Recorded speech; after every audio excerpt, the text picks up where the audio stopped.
what was that episode? That was an amazing episode. Holy crap. We are going to talk about this whole freaking episode. This fight easily is one of, if not one of the best fights in Demon Slayer right now. This was phenomenal, incredible. We're going to talk all about this episode, from the Daki and Tanjiro fight to the secret identity of whoever this guy that looks like Tanjiro's father is. Is he Tanjiro's father or not? What's going on with that? And as well, the stuff with Nezuko. We got to talk about that. So let's just go ahead and jump right into the episode. Though I think what everybody is talking about in this episode is, of course, what has been happening with Daki. Her character has been really interesting throughout the series thus far, because we have this juxtaposition between this cruel person who is Daki and this kind person who is Tanjiro, which I think really makes it's one of those things where it kind of like opposites attract in many ways. And I think that's one of the reasons why I enjoy Daki so much, is because as we see in what is about to happen here, Daki is just an extremely cruel person, and that goes really well with Tanjiro's kindness, I think. But we see that the threads are returning to Daki's body. We learn that she sent out a bunch of them to attract a whole bunch of demon slayers and whatever else kind of people she's trying to attract. And Daki gets white hair. She basically goes full power Daki, and all I can just say is she somehow got more attractive to me. I just don't know why. I can't place it. Is it the white hair? Because I do love light-haired women. If you guys seen my episode on King of Anime podcast where I talked about my love for light-haired women, well, there you go. But what I think here is a great example of Daki's cruelness is there is a man that jumps out, tries to like see what's going on, tries to remedy the situation, and Tanjiro jumps in front of him just in time because Daki launches one of her attacks and it actually ends up cutting the dude's arm off. Not only that, Daki's attack ends up slicing through several buildings pretty much cleanly, and as well killing a bunch of people in the process, which is actually a very heartbreaking scene. We see someone get their head basically cut off, which is rather sad, and I think a courtesan is confused at what's going on and very saddened and just absolutely distraught. And throughout the whole dialogue of this scene, pretty much we see Daki who's just like, I don't care about any of you humans. You all deserve to die. You are terrible creatures. And it's at this point where I'm like,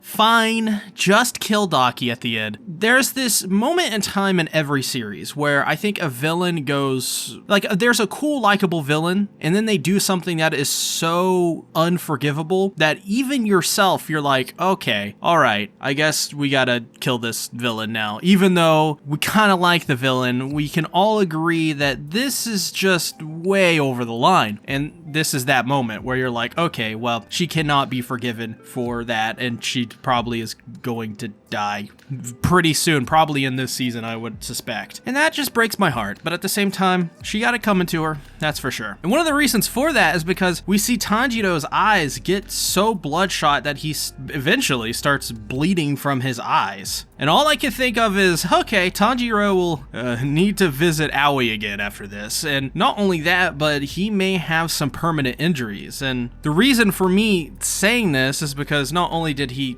basically take a full brunt attack from Daki here, but this is like one of those situations where, like, can even Tanjiro take Daki solo? Like, truly solo? Of course, we get this kind of answered here later on in the episode, we'll talk about in a second, but I think there is something to be said about the way they just treat injuries and the sort in this series. It's actually really grounded, and I quite enjoy it for the most part. Though I think another surprise for this episode is we actually get to see Papa Rengoku pop back up in this series once again. This is honestly, I think, one of my favorite characters in this, side character category that's quite growing on me, because I'm so fascinated by the Rengoku family that this man, after this scene, made me just kind of fall in love with his character. So we'll talk about it here now. He thanks Tanjiro in a letter for mourning Kyojiro's death, and that he's embarrassed by his behavior, and that he wallowed in his self-pity while his wife became ill. And so the only thing that he felt he could do in that moment was just drink himself to death. And I like the line where he says, Kyojiro was a better son than he ever was. He even read all of the guide to the flame breathing, even when Papa Rengoku stopped teaching him. This was such a great realization from his character, because it's something that we've all seen throughout the series thus far, is this man who is mourning in pain. He doesn't know what to do, so the only thing he knows that will make him stop feeling the pain is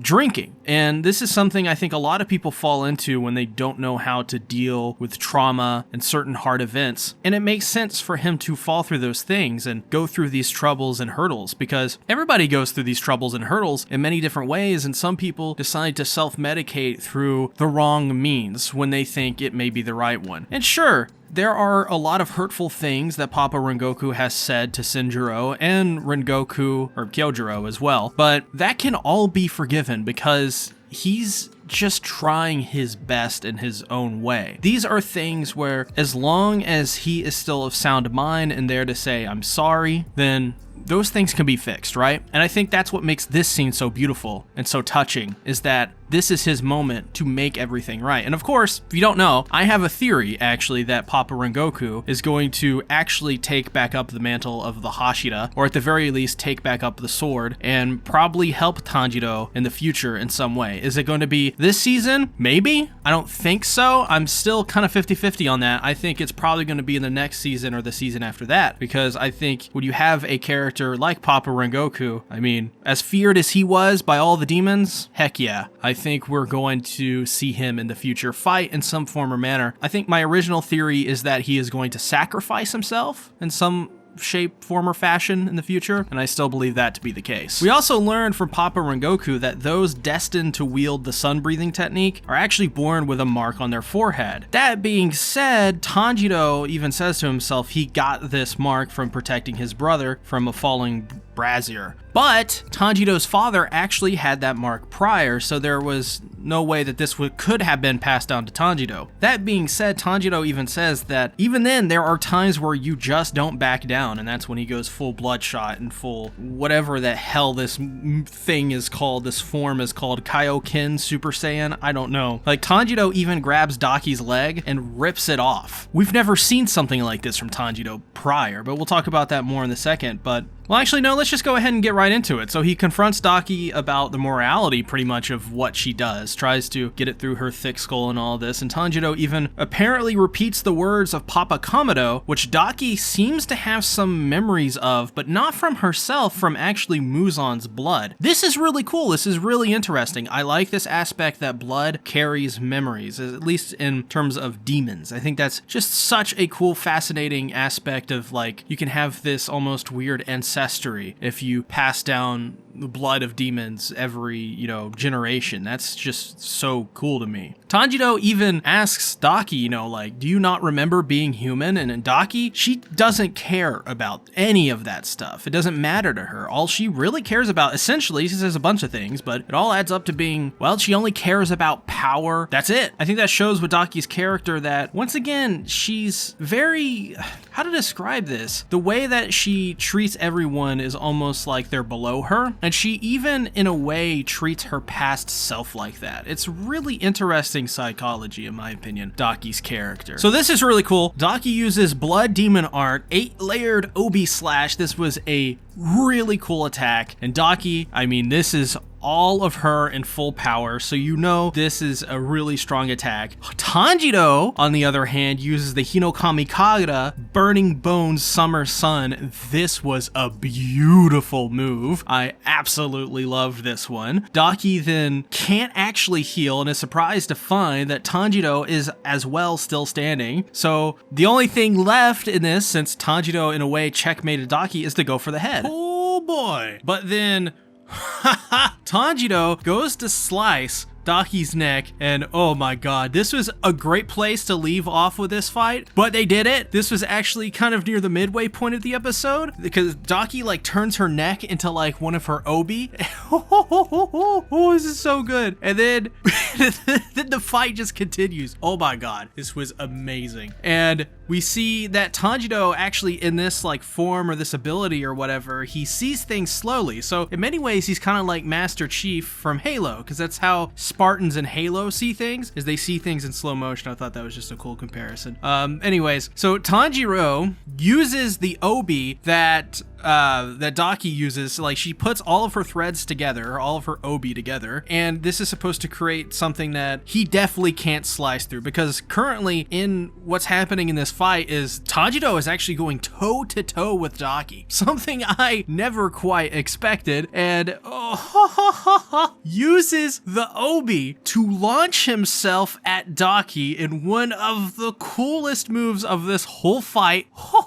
Dude, this was so good. This is the part of the fight where I was like, oh, this is great. This is like cinematic quality. This is like going to a theater right here. This is amazing. Then Tanjiro goes in for the final slash with the launch, and you just, in my heart, I'm like, please don't kill Daki. Please don't kill Daki. Why? Don't. She's great. She's so good. He goes for the final slash, right? Final flash. And then he stops. He stops because he has a vision of one of his siblings telling him to breathe. And it turns out he just hasn't been breathing this whole time. And his body has literally come to its limits. And that is able to save Daki. I know some people probably think this is probably going to be some plot armor stuff. In my opinion, this is not. We don't know a lot about this form right now. What was happening with Tanjiro to begin with? So I think this is totally fine. I don't think this is any plot armor stuff. I mean, with the way that they're treating Daki so far in this series, I don't know why they would put a bunch of plot armor on her. It just doesn't make much sense to me. Then yes, Nezuko like pops out of the box, right? She doesn't pop out of the box on this, but she comes out of nowhere, and as Nezuko does, kicks Daki's head off. Oh, this was so good. Oh, I loved every bit of this. This was more than I could ever hope for the second part of this fight. Then we get to see a flashback where Muzan is with Daki, and Daki is like, man, why don't I have why does a Daki exist so I could treat Daki like this? This is ridiculous. Anyways, I'm simping. Muzan told Daki to find basically and kill Nezuko because this is the one demon that got away from him. And then we go back and the fight begins between Daki and Nezuko. I never expected this. I know that's funny to say because, you know, you should always expect Nezuko to come out of nowhere and save Tanjiro or vice versa. But I never expected this. So Nezuko fights with Daki. She gets pretty much a bunch of her limbs slashed off, and then she gets launched. Gets just launched into like a building, and Daki goes to check it out, you know, to finish off, and she gets up and she starts to regenerate her limbs, and Daki's like, how are you even still like standing in general? And then she's able to work it out, like Nezuko is actually like upper rank caliber, and goosebumps down my spine. This was phenomenal. Nezuko then not really transforms. I'm using these terms like transforms and stuff like that and forms, and it's probably not applicable towards this series, but I'm just so excited. I don't know what else to say. Nezuko becomes a woman with a horn and boobs? What is this? She grew up? I'm confused. And yet, at the same time, I'm already disappointed in the anime community for still trying to lewd Nezuko. Stop it! This does not give you an excuse to do that. You're weird. It's not cool. Don't do it. It's Nezuko. She's 14, okay? She's a little girl. Anyways. Nezuko then drops Daki with like, it's not a roundhouse kick, but it's something similar to that. I forget. It doesn't matter if I remember or not. This was an incredible fight. This second part of the episode, the second half of the episode where the fight really kicks in. Oh my God, it is so good. If you guys have not checked this episode out, you absolutely should be checking this episode out. It is that phenomenal. But maybe it's time for me to take a deep breath and calm down. Also, another thing, if they do kill Daki in this season, they may have to do something similar to Tanjiro's father for him, because I think a sudden power increase is kind of crazy for just a normal human being like Tanjiro, especially, you know, he's kind of like bleeding out of his eyes, and yeah. So that really, to me, I mean, he was like getting hit too. Like, to me, that's just, yeah. If they're gonna kill Daki in this season, and if it's by Tanjiro, they're gonna have to do something about his body and what he's experiencing from the effects of what he went through in this episode. That being said though, even though, like, yeah, I said at the top of the episode, Daki, like, God, like, why do they gotta kill her though? She could be so cool as like a main villain girl. She really could. She could be like in the Akaza Akaza role that Akaza's currently in, where, like I said, like, they could be parallels to one another, the cruel and the kind. Why? Why do shonen manga always do this to the female characters? I have no idea why. It is rather sad in that case, because I absolutely adore Daki. I love her voice actress. She was great in this episode. I think they honestly have a slam dunk with this character. This character could easily just be the main villain in any other series. But, you know, since we're here, this is kind of who Daki is kind of slotted into. And while that is disappointing, it's not bad either. So also, this Papa Kamado looking guy, I don't think this is Papa Kamado. I did some forensics here, my friend. Look at the screenshot from this episode, compare it with the screenshot from Mugen Train or season 1 or whatever, where the hell this is, to the actual Papa Kamado. They look pretty different, don't you think? Sure, one's emaciated, not looking very good, but that's not what we're looking at here. Look at the scars on the head, my friends. Yeah, that's why I think this guy's like great-grandfather, God-man, something. Because this guy is not Papa Kamado, my friends. Not Papa Kamado at all. That being said, who do you guys think this person is? Put down in the comments below. I'd love to hear your thoughts and opinions and theories on that. As well, if you haven't already, check out my Attack on Titan reaction to the newest episode that just released, and as well, my previous Demon Slayer videos. Thanks everybody for watching. Bye-bye. First of all, I'm really glad they're not going with the Neo cliche where Tanjiro is the chosen one. I think there are too many anime, especially shonen, that do that. And it also, I think, just makes Tanjiro more believable, more endearing, and more relatable. I mean, I can't really relate to the Chosen One or the Savior or Neo from the Matrix because I'm not the one. I'm not the Chosen One. I'm not the Savior. And I think in this instance, this just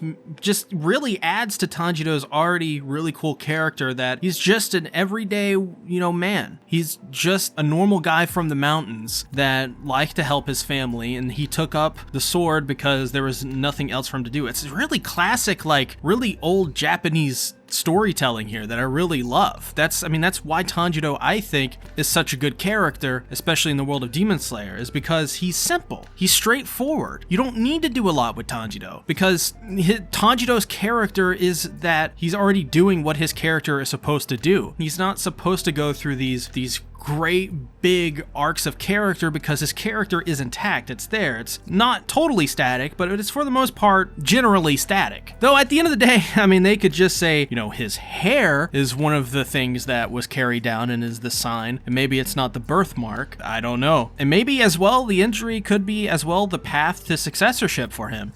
As I say that I don't want it to be one of these chosen one things for Tanjiro, they don't have to do it with the birthmark. They can do it with anything. As we saw from this guy, this Papa Kamado, which I really don't think that's who he is. I think he's kind of like the sun god, or I think is what they call him, right? Is that what they call him in Demon Slayer, the sun god? I forget what they call this guy, or this figure or whatever. Like, he had the same hair as Tanjiro. Not only that, the same hair as Tanjiro's father. So, they could just do it that way as well. I don't see why not. Also, why did Muzan Jackson have the memories of this Papa Kamado looking guy, or the sun god, or sun breathing god, or fire breathing god, or whatever? What? Why?